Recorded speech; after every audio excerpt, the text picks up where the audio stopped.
All right. So thanks for coming on, Mark. I really appreciate it. For the people who have not had the pleasure of meeting you, tell us a little bit about yourself and the center you're. Yeah, thanks for having me. I own a third generation bowling center in northern Wisconsin. My dad and grandpa bought it back in 1962. Or I'm sorry, 1969. The center was built in 62. They bought it after it went bankrupt, I think 3 times.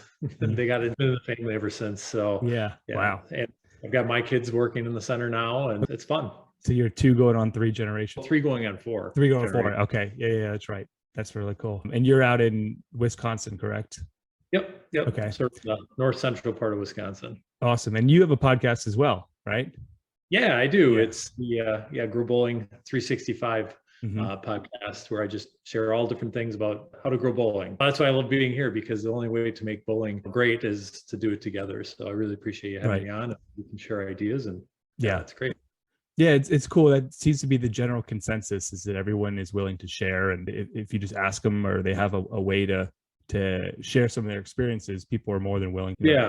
It's not always that way in every industry. No, bowling's a little different though. We're a family. We're a family with our staff, and we're a family with other bowling centers. And the rising tide raises all boats. So if we can get that tide to rise, we all do well. Yeah. And so tell me a little bit about your involvement. like you said, third generation, a little bit about your involvement getting into the space. You probably worked as a kid, and tell me just a little bit about that experience and your involvement. Yeah. Like I said, third generation. I started working the center I remember when I was a little kid, I'd sit at the control counter and make change for give people quarters so they could play. And we also had a banquet hall. I remember, setting tables, putting forks and knives on the tables way back. And I've been in bowling my entire life. Love the community and the people. And I went to college actually for electrical engineering, but came back home. My parents asked me if I wanted to come back home, and I did. And there was actually a point where I thought about leaving the bowling and going to something else. We started having kids. I have 9 kids now, but at the time I think I had like 3, and things were getting.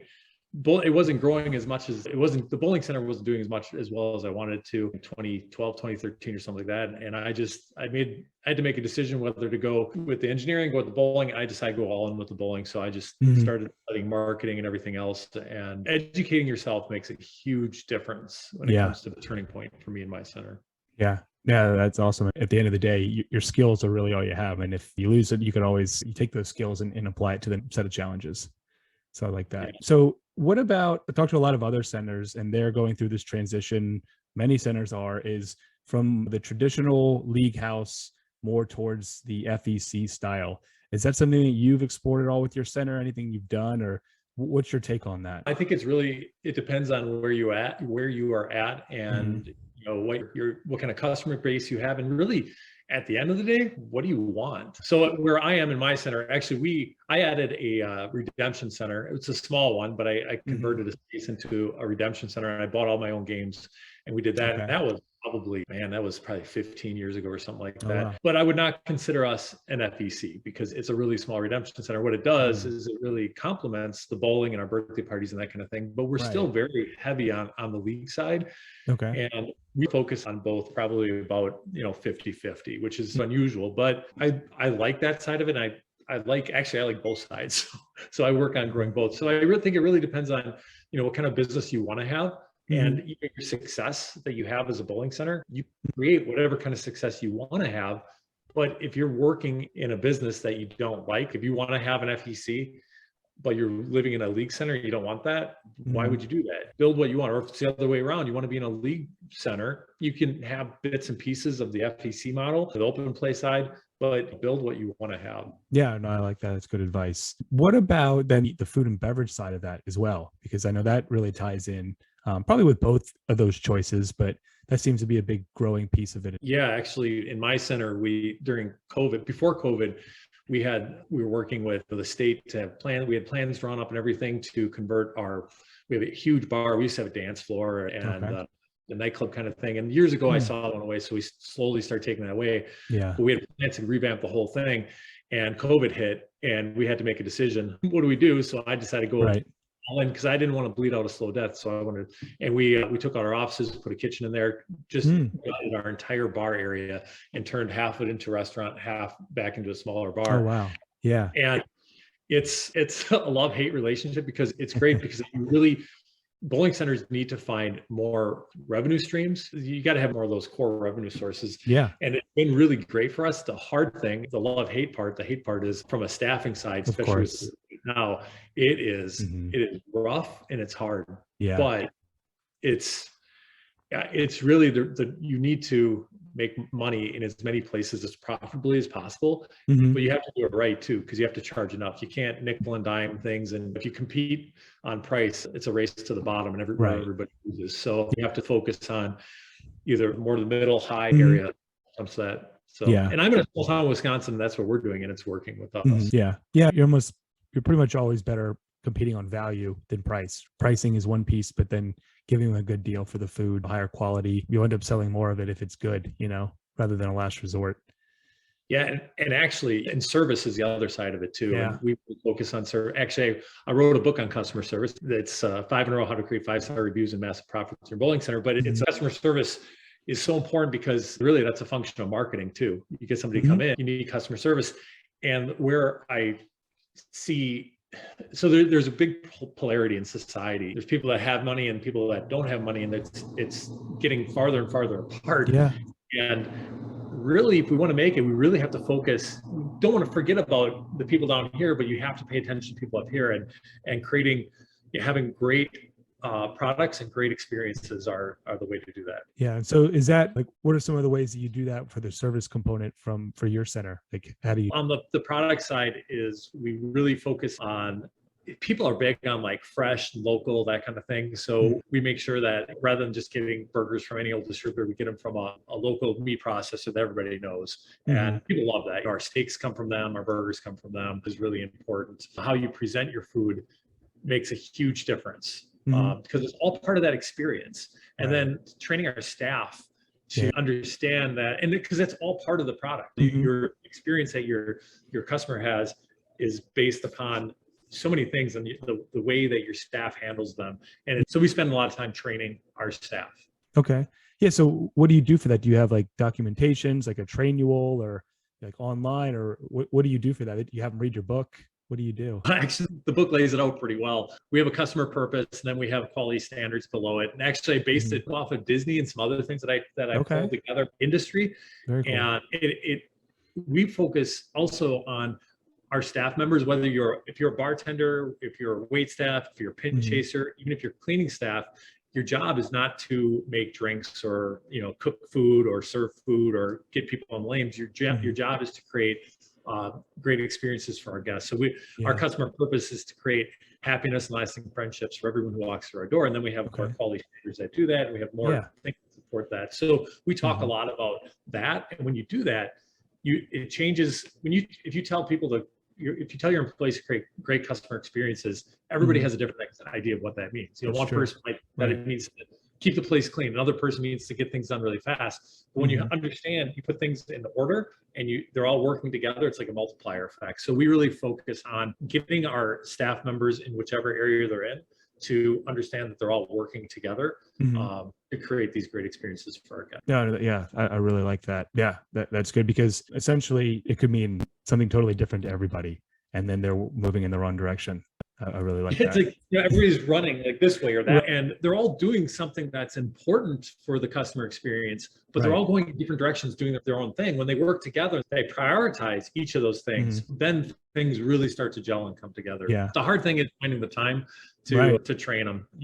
And that, at the end of the day, as a bowling proprietor, owner, manager, you could be cooking, you could be serving drinks, you could be doing all these different things, but your priority needs to be to grow your business, and a big part of that is training and marketing and all that kind of stuff. Yeah, no, I really, a lot of times people might think it's cheesy or like it's not worth the time, but I find that the companies who do, it makes a big difference for the employees. They're like, all right, this is who we are. Even though when you're first making it like core values, everybody's heard it, but when you actually do it, it makes a big impact. Yeah, and if you give them a way to do it, you can say these are our core values or customer purpose or whatever. But if you don't give them a real concrete and understandable way of applying that to the business, it's just going to be a sign that hangs up on the wall. So the other thing that's cool about it too is it's work, but it makes everything run a lot smoother. It's like a machine. If you don't it's like a pin setter. If you don't maintain, lubricate it, if you don't do preventative maintenance on it, it's going to run for crap. And then you're going to be running on ball calls and stops all the time. So you don't ignore that stuff. You take care of it. The same is true, probably more. Yeah, so what kind of ongoing stuff? Teaching it is one thing, but what do you do to reinforce it? Or do you have a metric or meetings, or what do you do to keep people? I should be doing more. We communicate from the management side a lot. We'll do trainings. Okay. And they're not as scheduled as they should be, but when we see need for trainings, we do group trainings, and then we do individual trainings and I guess you call them interventions as we move along. We stay in contact as a management staff to know where everybody's at, to keep everybody moving along. And a big part of it too is our employee onboarding. So we have probably a 2-week process before somebody's ready to go on their own. Get them through all the training, and then we don't just throw them in to the job. We make sure that they're prepared and they understand fully, not just how to do their job, but why they're doing their job and everything. Right. Yeah. That's, like you said, it's a lot of work up front, but I'm sure it pays dividends in the long run. So then what do you have, like a binder, or is it online, or what do you do to get that material? I have all my managers read our book, and I'll have the book that I wrote, and I'll have the employees read it too. And I do have a binder of information that we go through with each new employee. And then what's cool too is you can go back, because there's different concepts and ideas that you can go back, like simple things like setting expectations, promise low, deliver high. Those are things that you can say, but if you don't continually go back to that and then talk about how that applies back to our customer purpose and then our 5 quality standards, it's not going to make sense if you're just telling them something, because it's just words. But if you show them how it applies, and you're constantly coming back to that, and then how it applies back to your customer purpose quality standards, that's where it becomes really powerful. And then it can take hold, and then you probably need less trainings too and less reminders. I like that. But I'll tell you, you can't take a complete hands off, because eventually everything, you go back to the pin setter. If it's running rough, you get it running, it takes you a long time, but you always have to pay attention to it, because if you don't, it's going to eventually start running rough again. Yeah. And then do you have anything, like any leading indicators or anything like that? Or just, hey, I saw these issues, or this is a recurring theme, or what do you do to say, hey, we need to do a training on this? Yeah, so it's mostly communication with my managers. And we're not a huge center, we're a 16-lane center. So we're small, probably should have those things in place. And I've got a lot of irons and a lot of different fires, mostly by just, the big thing is meeting with managers, having management meetings. And another thing we use, which can not entirely take place of employee meetings, managers meetings, but it helps augment it, is we use a communication tool called Slack. There's other ones you can use. I use the same thing. That has been a real game changer for our center too. We have channels for all different, whether it's their problems or wait staff or cooks, or we can do restaurant reservations, birthday parties, all different. We have channels for all different things with our staff. I know what's going on at all times in the center. They're always letting me know so we can solve problems. Yeah, and your employees don't mind doing it. I've seen a few other centers try to implement it, and they can't really get the staff to do it, but it seems like you have a really good. They do. If they don't, then there's repercussions if they don't do it. At the same time, though, we don't allow them to have their phones on their persons while they're working. We have a spot for that, except for our managers. But even our managers, you have to be on top, so they're not on Facebook or anything like that. They have to lead by example. Yeah. No, that's really cool. That would be definitely a cool guide worth sharing. I'd love to actually hear a little bit more about some of the channels or the ways that you structure that, because I use Slack internally, and a lot of other more marketing or tech companies use that, but I feel like it could really help a bowling center that adopts it and applies it. Oh my gosh, it's so great, because I do a lot of business stuff outside of the bowling center now more than ever. And I have my thumb on the pulse. I know exactly what's going on at all times because of Slack. You have to get your employees to, communicate with it. But we have quite a few channels that we have to keep people updated on all different types of things. And awesome. And then I guess it's just one space per company, right? The center gets its own space, or do you break it even further? Okay. And the other nice thing, I know some people use Facebook Messenger and stuff like that, but the problem with that is that's a huge distraction. Facebook Messenger, there's other messages coming through. This is a separate app on their phone. Push notifications. They can customize their push notifications and whatnot. So it works pretty well. Yeah. Yeah, that's really cool. That's a great idea. I'm definitely going to return to that one. So then the next thing I wanted to cover is a few other things that are working for you. So maybe some kind of promotions or any kind of leagues that you're doing. What kind of stuff are you seeing that's jiving or clicking with your customers today? This isn't really what's driving with the customers so much as profitability of the center. Because really, we've paid attention to when our most profitable times are and adjusted hours to, because you have to protect your staff too. And with the way staffing is nowadays, it's tough. I'm very protective of my staff where. Like burnout, you mean? Yep. Okay. Yeah. So Absolutely. we've adjusted our hours, and are we making as much money gross? We could make more, no, but we're more profitable because we're concentrating, our time and our efforts. Right. And we're able to create those great customer experiences, which allow us to charge more and get people to come back. Yeah. So that's one thing that's worked really well. Actually, we're at the beginning of May here, and we do a program, actually, which I created, the Summer Bowl Pass program, and that's been just a huge success for not only my. I've got other centers, 22 centers across the country that coast to coast that use that program. We just got through our big sales push, and the cool thing with that is, and I think this is something that centers really need to look at and focus on, is not giving bowling away for free, because it just prostitutes the industry. Bowling has value, and we have to make sure that it keeps value. And then 2, look at getting your best customers coming in the door, people who have money and are willing to spend it in your center. Focus on those people, because if you focus on everybody, just getting as many people as possible to come through your door, staff burnout, your facility takes a beating. It's rough. But if you focus on, not entirely, but primarily on the people who have money and willing to spend it, that's exactly what for the summer, what my Summer Bowl Pass program does. And it's nice because you get people who respect your staff coming in your center, and they spend a lot of money in the summer. So that's been a success for us. Yeah. Actually, I'd love for you to explain that for anyone. We talked about it before, but I'd love for you to explain a little bit how that works and then how they can get involved. Oh, sure. It's a summer bowling program, sort of like a membership. It's almost like a gym membership. And I think that's one of the things where it's pretty powerful, because people become part of your bowling center family. If they're paying, so families pay a premium price, and I have centers pricing anywhere from $99 to $259, and $249, and it comes and so you get to choose how much you want to charge for it based on your area, that kind of thing. Right. And what's included, we could do a couple hours of bowling, unlimited bowling. We do unlimited bowling in my center, but really people bowl for about an hour and a half. Right. I do shoe rental in my center. You don't have to, but you can. And I like it because I want people coming in my center because they spend a lot of money on food and beverages. So because you get the right people coming in. And the other cool thing with the program too is they get a membership card. So again, it's like the gym membership, but we track when they come in. If they're coming in, we thank them for coming in, send them emails and text messages. And if they're not coming in, we send them reminders to come in and bowl with us, because quite honestly, it's great to make money on the front end, but the real money is made on the back end. You make 3, 4, 5 times what you make on the pass. Yeah, no, that's really cool. And I know you're big into the marketing systems in the back end. So I guess you you said Infusionsoft or something that powers the reminders and the tracking and all that stuff. Yeah. There's quite a few pieces of software I have tied together that make it all work. Yeah, it's pretty slick. And what's really cool too is the way the system works is we send out.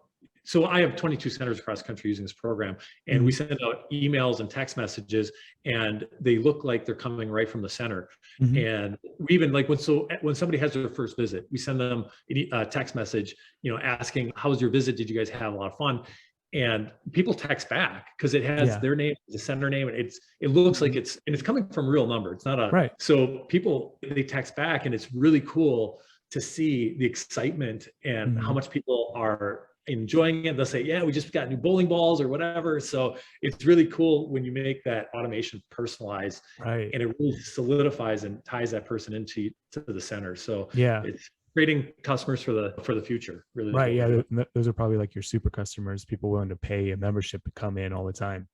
Yep. Yeah. They turn into league bowlers, and their kids bowl, and birthday parties, all that kind of stuff. Yeah. I really like that. And so is that included, or how does a center get involved? Is your program, like the back end, included, or how does that all work? If you're so all that's included. We create all the marketing to sell the passes, everything a center needs. We sell online, and they can sell in center, and we take care of all the back end processes. to make that all work, to get people to come into your center all summer long. So Okay.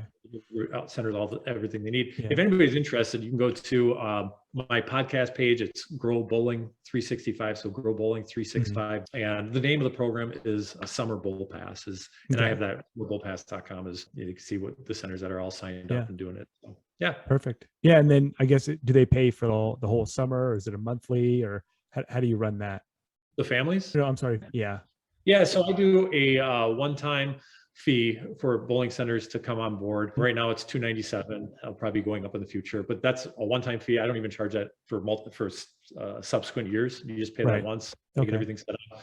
And then there's a 75-25 split on the sale of the passes. Oh, okay. Yeah. But like I said, the way the system, and the money you make by getting people to come back, because these people, they're paying a premium price, and the way that we communicate with them to get them coming into the center all summer long, it's pretty fantastic. Right. Yeah, that's a no-brainer, because you're only paying as people use it, and you're going to get that money back from visit number 2 is it's paid off. Yeah, actually through this, it's cool because we do things like in the summer when people are coming in to bowl, we'll offer them to buy, they can pay, $40-$50 to bowl right now, or they can, pay the $100 and they can bowl all summer long. And they'll just, and we'll include their bowling. They just default, that's a good deal to do that. Before the program begins, we just got done with a big, huge push, and we sold a couple thousand passes across the country, but we still sell passes throughout the summer. So it's, I love that. That's a great idea. Yeah. And there's some competitors out there, like you said, who give it away from free, but that sounds like a better deal that way.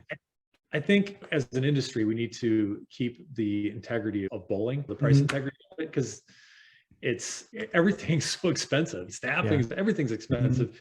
And we can't afford to allow people to think that they can just get it for free. So otherwise it just takes the value away from it. It waters it down. Yeah. You don't value it if it's free. So to get back to something that we talked a little bit about, or you just mentioned, is the staffing. And we talked about this a little bit previously, but I'd love to hear what you're doing to attract staff, hire staff, and retain staff. Sure. Retaining staff, I think creating a culture, a company culture, and that's really what our training does. Our staff members, they're not just doing a job, they're working together, and they really appreciate the idea that they are working together to do something for somebody else, to create, because people, if all you're doing is cooking a burger or slinging a drink, there's not a lot of fulfillment in that. But when you understand that, or even cleaning, if you're vacuuming a floor, where's the fulfillment in that other than getting a check? But if you understand that what you're doing is creating happiness for somebody who's maybe they had a crappy week, or they need to come out and blow some steam off, and you're creating, everybody is working together to create that happiness for that person. Right. And that also leads into attracting people. Like, we have people applying that want to work for us because they come in and they see what the environment that we have and how our staff members are happy. They're happy, and they see how we do business, and it's attractive. Another thing we do is I offer to our current employees referral bonuses. If they bring somebody in and the person stays for 3 months, then we'll do a $50 bonus to that employee. And the employees understand the people that we want to have come in, and they know they're going to be working with them. So they're going to generally refer, good people. And then finally, one of the big things we do is cherry pick when we need to fill a position. It sounds terrible, but we look at similar industries. It could be somebody at a grocery store, it could be somebody at a restaurant, somebody at a bar, a bank, and they may not feel fulfilled in what they're doing. And we offer them, and it can be part-time, so it's not necessarily taken away from what they're doing. Or, if we're looking for full-time, it might be, but we go out and pick people. Yeah. At the end of the day, the employee gets the choice. It's a free market for them. If they like this opportunity, you're bringing in a talent to your organization. The cool thing too is it doesn't always come down to money. A lot of it comes rarely. No, it's personal happiness. Yeah. And even flexibility of schedule and stuff like that is pretty powerful things, but people want to be part of something that they believe in. Yeah, I think, and that goes with two different ways. We're part of a community or a team or a family, like you mentioned. So having a community for them to be a part of, as well as a higher purpose, like you said, giving fun. So I feel like those two together are quite a punch for someone who wants a little more. Yeah. And we have a lot of high school kids that work for us too. Some of our best cooks, our couple of our head cooks are 17-year-old girls, and my daughter's actually one of them, and she's a great waitress too, and she can make a lot of money waitressing, but she likes being in the kitchen because she likes She likes the culture back there. She likes the Yeah. people she works with, and she likes what she's doing. So it's Mhm. interesting what motivates people. And you find great employees in really odd places sometimes. Like I said, 17-year-old girls are, and we're not doing just burgers and stuff. We're doing Yeah. some high entree stuff Wow. and knock it out of the park. So Yeah, it's usually it's all male and not always like the highest caliber, candidates for the line cooks. So that's pretty cool. I like that. yeah, we got a lot of females in our Yeah, kitchen. and like I said, I've worked in restaurants plenty of times in earlier in my career, and I still use those things now, like all the time. They're just cooking little tips, hacks, and so it's a great skill, even if it's not your forever job to do that in high school and move on, and you'll use that for another 50 years. Oh, I tell my staff all the time as I'm working them through different problems. If we have issues that are coming up, I'll Mhm. tell them that what I'm telling you here is not going to apply just to this. You can use this in any Yeah, kind of job you're doing, not the right. cooking part, like how to interact with other employees or how to overcome stress or obstacles or whatever else. Bowling center it's a great place for young people to learn Yeah, tons of life skills, which right. let's be honest, a lot of them really need them. Of course. Yeah. And I'm sure it helps them to learn it and use it, because compare that to school where you learn something esoteric that you're never going to use again because you have a calculator or some kind of math formula. Whereas this is like, hey, you're going to use this for the rest of your life, past, here, and beyond. I'm sure that's, Yeah, and the friendships that they create too yeah. are people too. So Mhm. we're a family place, and I always tell our employees, I have a big family, and my Mhm. family's important. I tell them that their family is important to me too. So Mhm. faith, friends, and school are all important. That doesn't mean that the job isn't important, but if you Right. let me know what's going on, I'll make sure that those become priorities for me, Mhm. for you also. So Yeah. Yeah. No, you're right in line with all the other people I've talked to who have like decent retention. It's that work environment and the flexibility and feeling like, you're part of a family. I think it goes a long way. yeah. Cool. So then the only other things I wanted to ask you, excuse me, your biggest challenge today, what would you say that is right now? And we talked a little bit about staffing, but it sounds like you're at a better spot than most. What would you say is your biggest challenge at your center today? My personal biggest challenge is doing too many different things. Focusing. So quite honestly, from a proprietor or manager standpoint, having priorities straight and focusing on the most important things is Okay. probably that's the Yeah. biggest challenge. I know it's not staffing or getting people in the door, but those things actually come from focusing on the right things. So Hmm. if your problem is staffing, have your focus on staffing. So Hmm. it's more of your focus in where what you're working on primarily. Because too many bowling proprietors, managers it's important to be in the center or work in the center, but it's even Hmm. more important to work on the center. Right. Yeah, exactly. Yeah, especially if you have a manager and you're the owner to be able to do that and pull yourself out a little bit. Yeah. And so Yeah. for me personally, I have so many other things going on. As I've learned all these skills and everything else, I've gotten pulled into a lot of different directions, doing a lot of different things. Being actually, my biggest thing is actually being okay with not being in my center. I'll say, because I'm a sort of a control freak and I want to be in my center all the time. I want to be in Yeah. control. But for me, it's letting go and letting the people that I put in place do their jobs. That's Right. my big challenge. Yeah. Yeah. So That could be tough to do, especially when you've been in there since you were, 8 years old and now you're spending less time there. that's funny. This is like a therapy session for me. Yeah, right.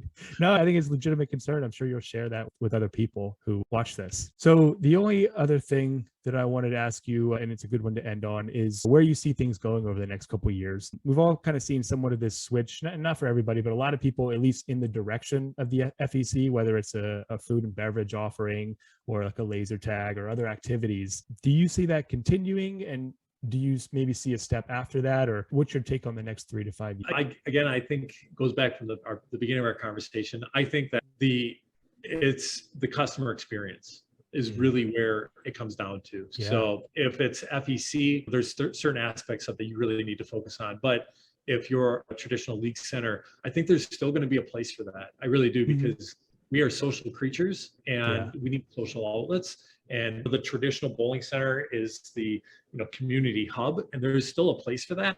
But Mhm.